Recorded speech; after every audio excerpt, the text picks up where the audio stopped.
로마서 5장 5절부터 11절까지 말씀입니다. 로마서 5장 5절부터 11절까지 말씀입니다. 제가 가진 성경으로는 신약성경 245면입니다. 245쪽입니다. 로마서 5장 5절부터 11절까지 말씀입니다. 한 절씩 교독하시고 11절을 함께 합독하겠습니다. 소망이 우리를 부끄럽게 하지 아니함은 우리에게 주신 성령으로 말미암아 하나님의 사랑이 우리 마음에 부은 바 됨이니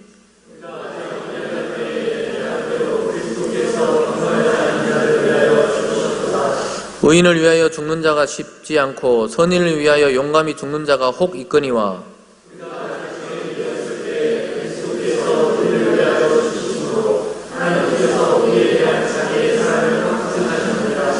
그러면 이제 우리가 그의 피로 말미암아 의롭다 하심을 받았으니 더욱 그로 말미암아 진노하심에서 구원을 받을 것이니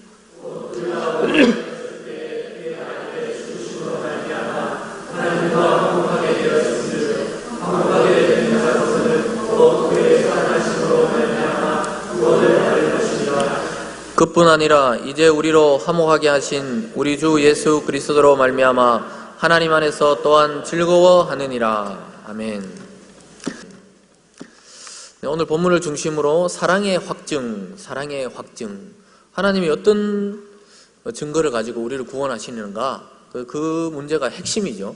구원의 핵심인데 오늘 또 핵심 중에 핵심인데도 하나님이 또 이 바울을 통해서 증명을 해주고 있습니다. 그래서 확증이란 말은 확실히 증명한다, 이런 의미를 가지고 있습니다. 확실히 증명한다. 그래서 우리의 구원은 늘 불안합니다. 사실 우리는 늘 여전히 불안하고 나의 나됨을 보았을 땐 도저히 구원에 이룰 수 없을 것 같고 이런 불안감을 오늘 다 갖고 있어요. 그것을 해소하기 위해서 하나님이 바울을 통해서 오늘 로마서를 기록하면서 오늘 확정적인 그 세 가지에 대해서 이야기하고 있습니다.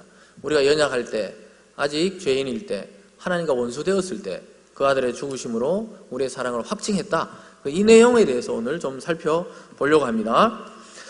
여러분, 한 남자 한 여자가 만나서 결혼을 하면은 이 결혼을 하고 나서 구청에 가서 혼인신고를 합니다.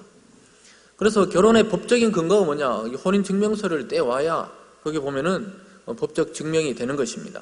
그래서 결혼식을 올리고 나서 혼인신고하게 나면은 법적으로는 이제 완전한 부부입니다. 그런데도 처음 이게 결혼해서 신혼여행 갔다 오고 그 새로 살림을 차려서 살아보면 어색해요. 어색합니다. 자기 부인인데도 어색해요. 자기 남편인데도 어색해요. 어떻게 행동해야 될지도 모르겠고, 어떤 상황이 닥치면 어떻게 말을 해야 될지도 모르겠고, 법적으로 분명히 부부인데 어색합니다. 여러분, 우리 구원이 그렇죠. 우리는 구원을 확신한다, 믿는다 이렇게 하지만 실제 내 삶을 돌아볼 때 불안해요. 나 아주 여전히 죄를 짓고 오늘도 죄를 짓고 또 남을 미워하고 이랬을 때 내 이 구원이 흔들리는 거 아닌가. 그런데 이미 그리스도 안에 확실히 증명이 됐다고 오늘 말하고 있습니다. 그래서 요즘 보면은 결혼하고 한 1년 정도 혼인신고를 하지 않고 지낸다고 그래요. 왜냐하면 좀 1년 정도 살아보고 그 사이에 헤어지는 경우도 있다고 합니다. 그러면은 문서상에 이거 이혼이라는 이 문서 증거를 안 남기기 위해서 가족들 앞에 결혼식은 다 하고 나서도 혼인신고를 1년 정도 있다가 한다는 겁니다. 제가 볼 때 옳지 않다고 보는데 요즘 문화가 그렇대요 또. 그래서 그 사이에 또 헤어진 사람도 저도 봤습니다. 제가 직접 사회 봐줬는데도 1년 안에 헤어지기도 했어요. 그때는 목사가 아니었어요. 그러니까 영적 권능이 없어가지고 그때는 헤어졌는데요. 그러니까 왜냐하면 자기들 기록이 안 남았대요. 왜냐면 물어보니까 그랬다 그랬는데 하여튼 여러 사연이 있지만 어쨌든 참 희한한 세태를 살아가고 있습니다. 근데 반대로 여러분, 결혼식을 안 올렸더라도 구청에 가서 자기들이 어떤 사정이 있어서 둘이 합의하고 부모님들 허락하에 혼인신고를 미리 했다면 법적으로 아무런 하자가 없는 부부입니다. 그러면 국가에서 누려야 될 법적인 권리를 다 누려요. 건강보험이라든가 또 재산권의 문제라든가 이런 것들은 혼인신고함으로써 법적인 효력이 자동으로 생겨나는 것입니다. 이것을 구원의 세계에서 좀 적용해보면 우리가 구원을 받아놓고도 우리가 어떤 죄에 푹 빠져 있을 때 나는 저주를 받아 구원 못 받을 거야, 이렇게 막 고민할 때가 많습니다. 또 우리를 대신해서 누군가 예수님이 죽었다 그랬는데 그 죄의 값을 치루었다는 사실을 안 믿어지는 거예요. 왜냐하면 늘 죄에 빠져 있으니까 안 믿어지는 겁니다. 아직도 여전한 자기 마음속에 그 죄악들을 보게 될 때 우리들은 의심스러워합니다. 두려워합니다. 근데 오늘 여러분, 오늘 본문이 주는 메시지가 그래서 아주 강력한 메시지입니다. 사도 바울이 아주 자세하게 우리가 하나님과 화평을 누리는 삶을 살게 된 근거에 대해서 구체적으로 말씀하고 있습니다.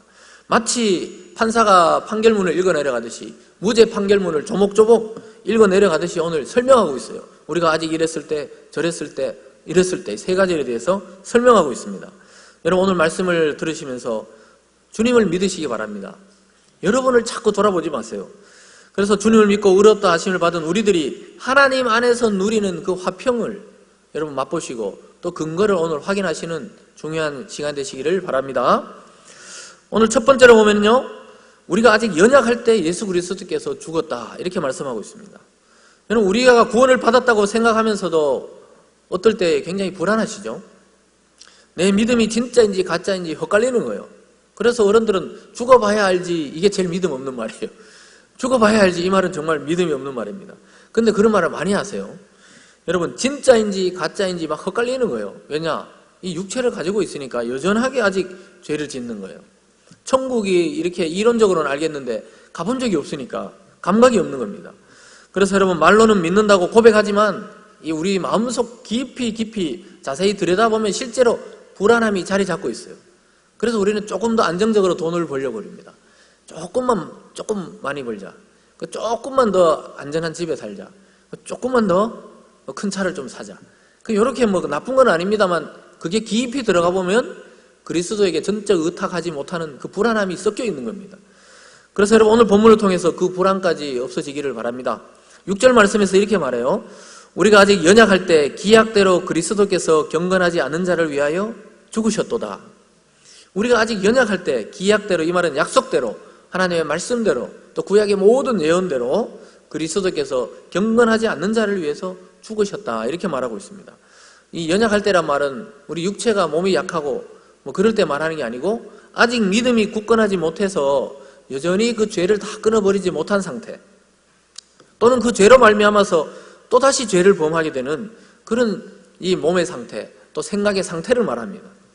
이 말은 우리가 구원의 자격을 갖춘 상태에서 구원받는 사람은 아무도 없다는 것을 말해줘요. 무슨 말입니까? 자격이 되어서 구원받는 자가 아무도 없다고 말해줍니다. 여러분, 10대 때 교회를 다녔으면 지금 만약에 50대, 60대면 어떤 경지에 이르러야 되잖아요. 근데 여전히 오늘 또 아마 죄를 지으셨을 거예요. 보고, 듣고, 말하고, 생각하는 모든 것이 죄에 해당됩니다. 그렇기 때문에 우리가 어느 수준에 올라가는 게 아니에요. 그래서 여러분, 하나님이 정한 때가 참에 그리스도가 이 땅에 육신으로 오셔서 우리 죄를 대신 지고 죽으심으로 우리가 구원을 받은 것입니다.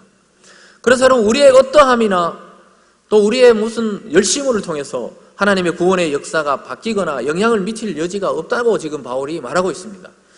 그래서 죄로 인하여 하나님과 멀어진 인간의 상태를 그냥 불쌍히 여기시고 하나님이 어떤 자를 구원하겠다고 작정하시면 그냥 구원하시는 거예요.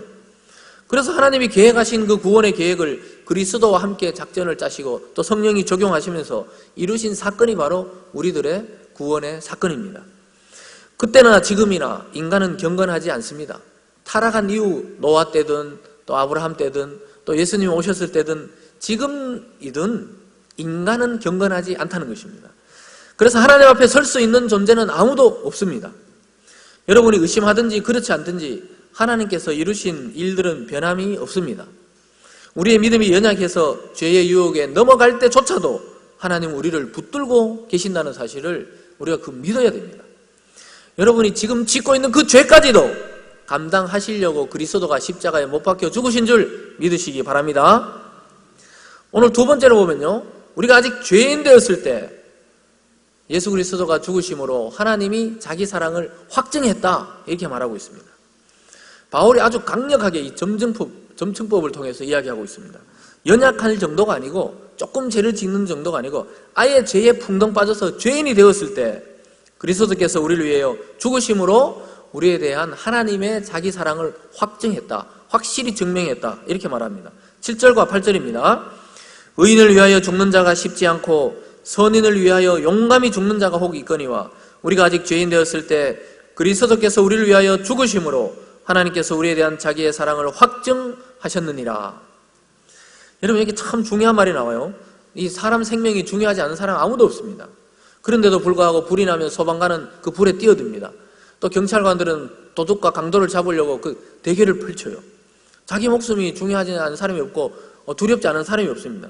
그런데도 불구하고 여기 보니까 의인을 위하여 죽는 자도 쉽지 않다 그래요. 의로운 일을 위해 죽는 것도 쉽지 않아요. 우리나라의 민주주의를 위해서 막 몸에 불을 붙이고 떨어지고 이런 일도 있었는데요. 그게 쉽지 않다는 겁니다. 또 선의를 위하여 용감히 죽는 자가 혹 있다.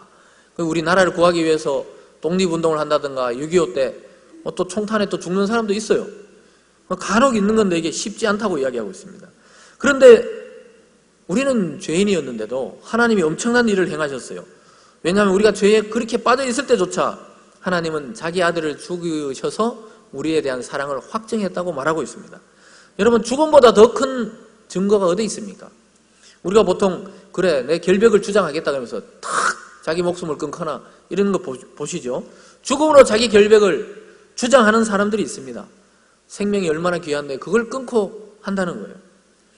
여러분, 우리는 그렇게 생각하죠. 육신으로 그리스도가 와서 하나님이시니까, 예수님이시니까 뭐 죽으니까 별로 안 아프셨겠지. 엄청나게 아프셨어요. 십자가에 못 박히는 그 생살에 그냥 못이 박혔다고요. 그냥 생살을 그냥 창에 옆구리를 그냥 창으로 찔렀다고요. 못을 발로 그냥 발에 못을 박았다니까요. 육체셨어요. 인성을 갖고 온 그 예수님. 우리는 예수님의 생명과 인생은 별로 중요하지 않다고 생각할 때가 많아요. 예수님은 이 땅에 오셔서 3년 반 동안 있다 33살에 죽는 게 마땅하다 이렇게 생각하시면 안 된다고요. 그리스도의 인생도 굉장히 소중한 인생이었습니다. 그 생명이 귀하지 않으신 분이 아니에요. 그런데 그 생명을 온 인류를 위해서 던지신 것입니다. 그래서 여러분, 바울은 아직 우리가 죄인 되었을 때 이미 그리스도께서 우리를 위하여 그렇게 죽으셨다고 말씀하고 있습니다. 그 귀한 생명을 위해서 귀한 생명을 내놓고 우리를 살리셨다고 말씀하고 있습니다. 여러분, 이로써 믿는 자들에 대한 하나님의 사랑을 확증하셨습니다. 타락한 인간을 그 상태로 버려두지 않으시려는 하나님의 사랑이 아주 극적이고 구체적으로 드러난 사건이 뭡니까? 바로 그리스도의 십자가 사건입니다. 거기서 모든 교환이 이루어졌어요. 모든 죄인과 그리스도의 피가 교환이 거기서 이루어진 것입니다. 누구든지 믿으면 교환이 돼요. 우리가 그 십자가에 죽어야 되는데 주님이 우리를 내리시고 본인이 달리셨습니다. 여러분, 하나님은 우리의 구원을 이 사랑의 확증으로 보장해 주셨습니다. 구원의 기쁨과 사랑을 체험하는 자리로 우리를 부르신 근거가 바로 그리스도의 십자가입니다. 초반에 말씀드린 대로 내 기분에 상관없이 이미 구청에 가보니까 혼인신고가 되어 있는 거예요. 우리가 어느 날 그냥 교회 다니고 은혜를 받고 하나님이 주신 믿음으로 믿어지는 순간 어느 날 보니까 하나님과 우리 사이에 약속이 되어 있는 거예요. 그리스도 안에 너를 구원하기로 작정했다는 것이 확신이 되는 것입니다. 여러분, 혼인신고 해놓고도 부부 사이가 어색할 수 있다고 말씀드렸어요. 그렇기 때문에 우리가 막 좀 어색해요. 사실은 말투도 어색하고 음식 맛도 다르고 서로 처음 살 때 보면 굉장히 어색합니다. 한 10년 지나고 20년 지나고 30년 지나면은 거의 너가 내가 되고 내가 되고 비슷해지죠. 음식 맛도 비슷해지고. 그런데 여러분, 혼인신고를 해놓으면은 그것을 파기하지 않는 이상 변경할 수 없는 사실입니다. 그런 것 같이 하나님이 그리스도 안에서 구원하기로 작정한 사람들은 그 믿음으로 구원받는다는 게 변경할 수 없는 사실이 되어버렸습니다. 여러분, 이처럼 우리가 하나님과 그 사랑으로 그리스도를 통하여 구원받았다는 사실은 변함이 없습니다. 그래서 근데 왜 이렇게 어색할까요? 우리가 믿음으로 구원받는다 그러면 굉장히 어색해합니다. 왜 그러냐면 이 죄된 몸을 가지고 아직까지 여전히 믿지 않는 자들과 함께 이 세상에 사니까 늘 어색해요. 여러분, 죄를 늘 짓는 사람들은 그냥 사니까 괜찮아요. 근데 우리는 그렇지 않기 때문에 어색한 거예요. 그래서 우리가 아직 죄의 유혹에 빠져 죄를 짓고 하나님을 멀리하니까 헛갈리는 것뿐입니다. 여러분, 우리가 늘 죄를 짓고 살고 죄에 또 물들기 때문에 헷갈리고 또 하나님의 구원의 확신이 자꾸 사라지는 것입니다. 우리가 하나님과 화평을 누리게 된 사실을 자꾸 잊어버리게 되는 것입니다. 그것은 바로 우리의 죄성 때문이지 하나님의 책임이 아니고 하나님은 절대로 우리를 포기하지 않은 것입니다. 여러분, 예수 그리스도 안에서 우리를 향하신 하나님의 그 사랑을 하나님이 그리스도 안에 확증하셨음을 여러분 개인의 믿음으로 받으시기를 바랍니다. 오늘 마지막 세 번째로 보면요, 우리가 원수 되었을 때 아들의 죽으심으로 하나님과 화목되었다 이렇게 말합니다. 이 화목에 대해서 이야기하고 있습니다. 그러니까 바울이 이제 점점 나가서 우리가 그리스도의 피를 통해 의롭다고 인정을 받았다면 구원은 당연하다고 지금 말하고 있습니다. 역설적으로 이렇게 이야기하는 거예요. 벌써 의롭다고 인정받았다는 것은 구원을 받았다는 것이라는 거예요. 의로움을 받았다 해놓고 구원받지 못했다, 이런 경우가 없다는 것입니다. 주님이 피값을 지르시고 또 의롭다 여겨진 것이 바로 구원의 결과입니다. 하나님과 화해가 이루어졌다는 것도 구원의 결과입니다. 여러분, 구원의 결과로 주어진 것이 하나님과 인간 사이에 죄의 담이 허물어지고 화해가 된 것입니다. 이제 우리가 하나님 앞에 그리스도 이름으로 나갈 수 있고 하나님이 그리스도를 통해 우리에게 오실 수 있게 된 것입니다. 그래서 심지어 바울은 우리가 하나님과 원수되었을 때조차 이미 하나님은 그 아들의 죽으심으로 우리의 구원을 확정하셨다, 이렇게 말합니다. 왜 죄인과 하나님은 원수입니까? 죄와 하나님이 같이 갈 수가 없거든요. 죄가 해결되지 않으면 우리가 하나님 앞에 나갈 수 없고 하나님도 올 수가 없어요. 왜냐하면 죄를 해결해야만이 하나님의 세계에 들어갈 수가 있는 것입니다. 여러분, 근데 원수 같은 그 죄인을 위해서 그 아들을 죽음에 내주신 이가 그를 믿는 자를 구원해 주지 않을 이유가 어디 있느냐, 이렇게 말하고 있어요. 무슨 말인지 따라오고 있습니까? 원수 같은 사람을 위해서 죽음으로 자기 아들을 내줬는 사람이 구원시키는 건 당연하다는 거예요. 이 모든 일의 결과가 바로 예수 그리스도의 대속의 죽음입니다.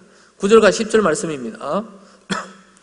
그러면 이제 우리가 그의 피로 말미암아 의롭다 하심을 받았으니 더욱 그로 말미암아 진노하심에서 구원을 받을 것이니 곧 우리가 원수 되었을 때 그의 아들의 죽으심으로 말미암아 하나님과 화목하게 되었은즉 화목하게 된 자로서는 더욱 그의 살아나심으로 말미암아 구원을 받을 것이니라. 굉장히 어려운 말 같지만은 실제로는 우리를 의롭다 하시고 구원하시고 또 그렇게 화목하게 하신 그런 분이 우리를 구원하지 않겠느냐, 그런 말입니다. 말이 계속 반복되죠. 바울은 그리스도의 죽음으로 화해가 이루어졌다는 사실을 증명하고 있습니다. 설명하고 있습니다. 그러면서 하나님과 화목된 자가 그리스도의 살아나심으로 구원을 받게 되는 일은 말할 필요가 없다는 거예요. 하나님과 화목되었는데 하나님 나라에 들어가지 못할 이유가 어디 있느냐, 이렇게 말합니다. 이 말은 무슨 말입니까? 늘 불안하다는 거예요. 내가 구원받을 수 있을까? 여러분, 지금 당장 하나님이 여러분의 생명을 걷어간다면 내가 천국일까? 지옥일까? 이런 생각들을 가끔 해야 정상이에요.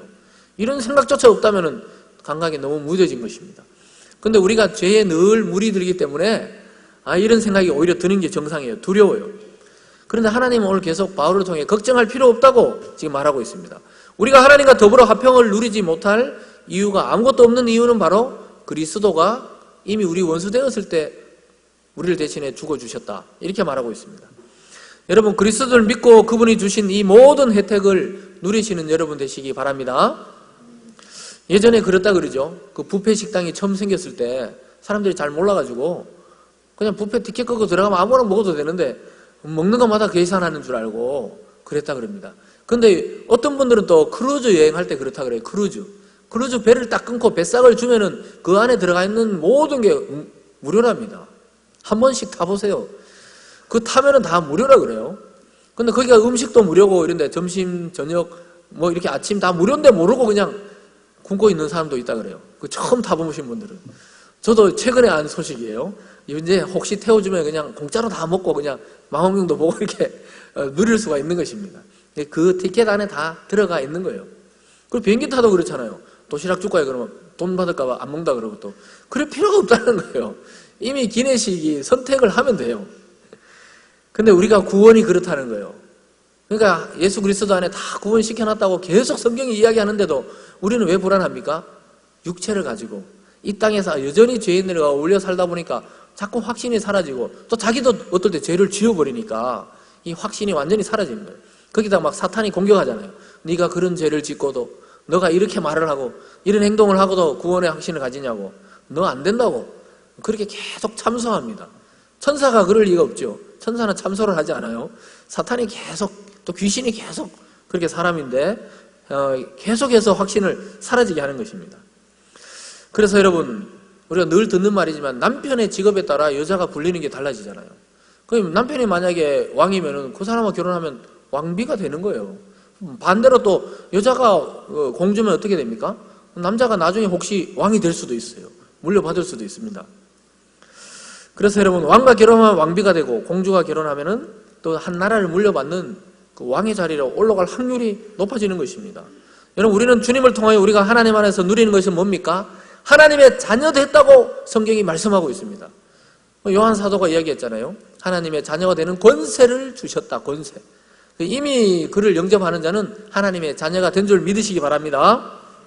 그 자녀가 자기 아버지 앞에 쭈삣쭈삣했다. 그건 뭔가 죄가 있는 거예요.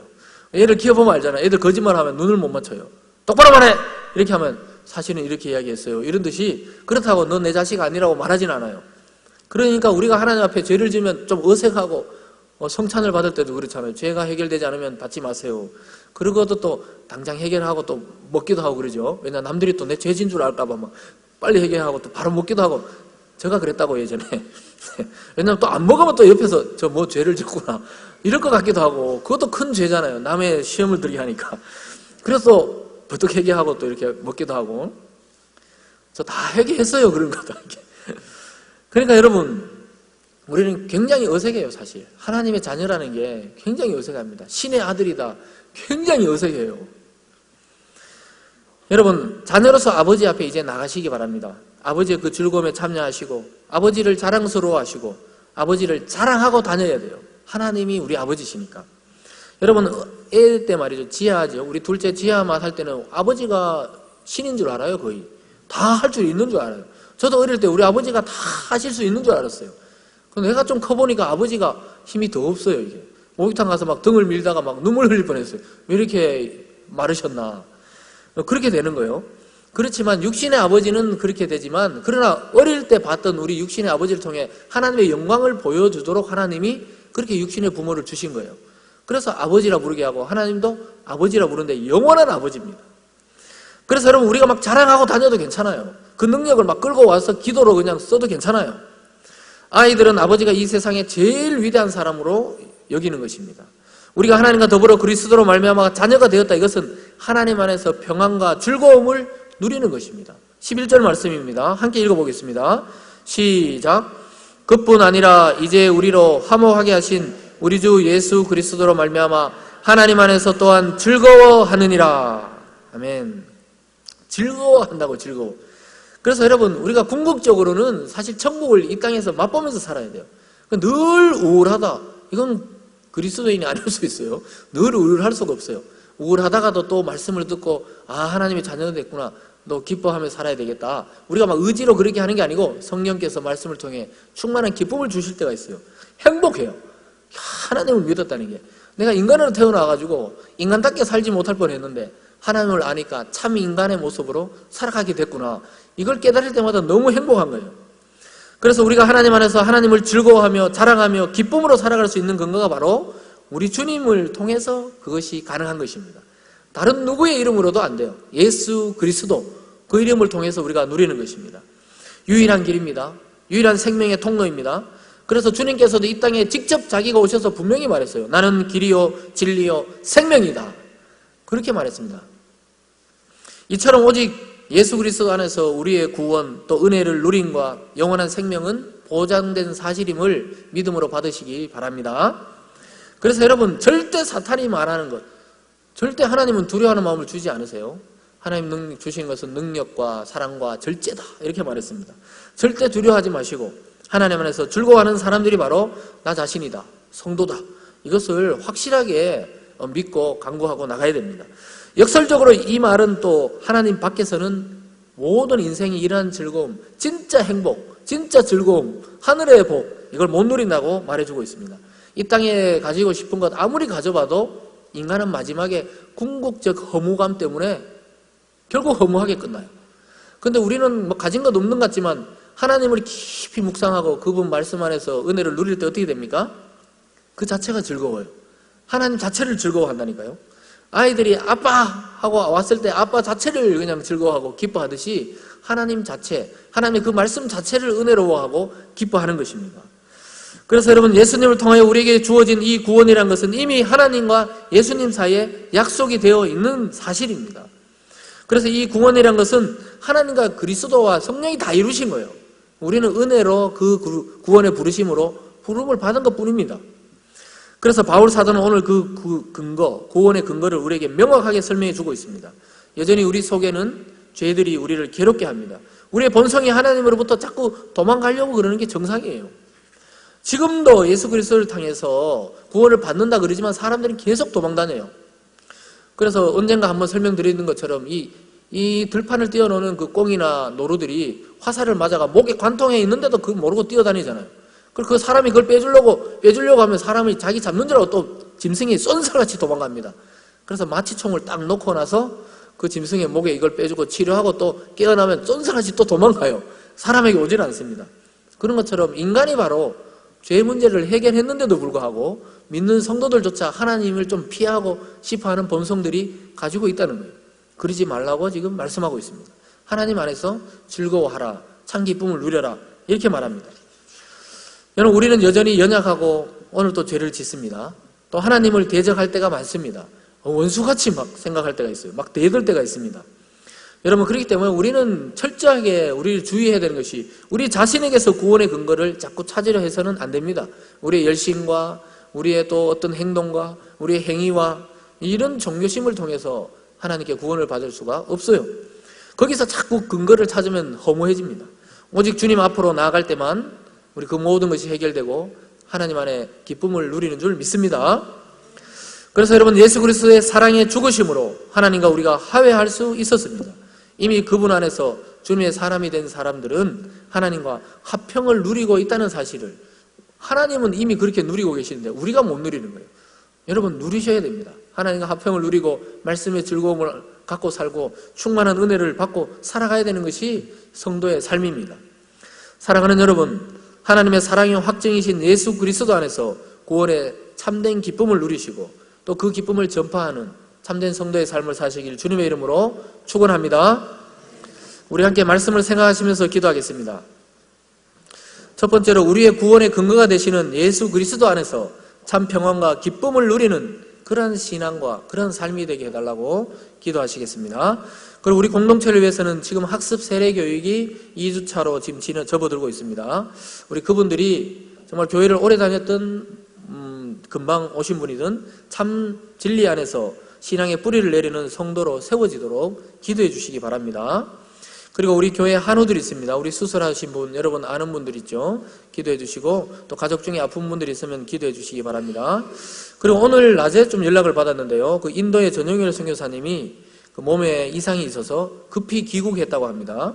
12시에 지금 한국에 도착해서 치료를 받아야 되는 무슨 그 담석에 이상이 있다 그러는데요. 너무 고통스러워서 긴급하게 비행기를 타고 와서 치료를 한다고 하는데 기도 부탁이 들어왔습니다. 그래서 여러분, 우리 말씀 적용하시고 공동체 기도하시고 전용의 선교사님 치료를 위해서 좀 함께 기도하시겠습니다.